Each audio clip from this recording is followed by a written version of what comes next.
இவ்வளோ நாள் ஆடிக்கிட்டு இருந்தல அங்கிள் வாட் அங்கிள் கீட் அங்கிள்னா இப்போ அங்கிள் நம்ம கால் மேலே கால் போட்டு என்னெல்லாம் பேசினப்பா நீ 304 culpable homicide breach of trust எல்லாம் இருக்குது. இவ்வளோ எத்தனை செக்ஷன்ப்பா தனியா? இதுக்கெல்லாம் கணக்கு போட்டால் பெயில் வாங்குறதுக்கே 6 மாதம் ஆகிடும். பிரச்சாரம் கூட பண்ண முடியாது. உன் கட்சியில் வந்து எம்எல்ஏவோ முன்னாள் அமலோ மாவட்ட செயலரோ கூட்டணிலாம் ஒன்றுமே இல்லை. இன்றைக்கி ஸ்டாலின் நினச்சாருன்னா அழிச்சிடலாம் ஆவேக்காவை.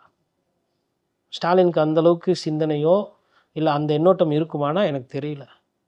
கலைஞர் இருந்திருந்தால் கதையே வேறு. அம்மையார் ஜெயலலிதா இருந்திருந்தால் இப்போது விஜய் ஜெயிலில் இருந்திருப்பார்.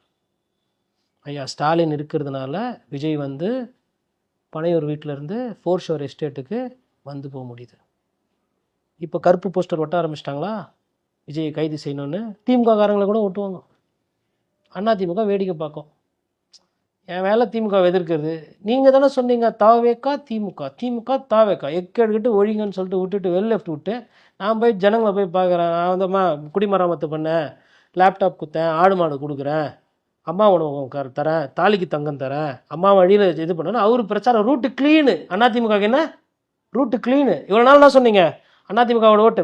அவங்க அது பாடு இந்த 2 மாதம் இருக்குல்ல, இந்த 2 மாதத்தில் பஸ்ஸு எடப்பாடி பழனிசாமி பஸ் இன்னும் ஸ்பீடாக போகும். வந்துடும் டிஎம்கே வர்சஸ் ஏடிஎம்கே. நீங்கள் நரேட்டிவ் செட் பண்ணலாம். களத்தில் மாறும் அரசியல்.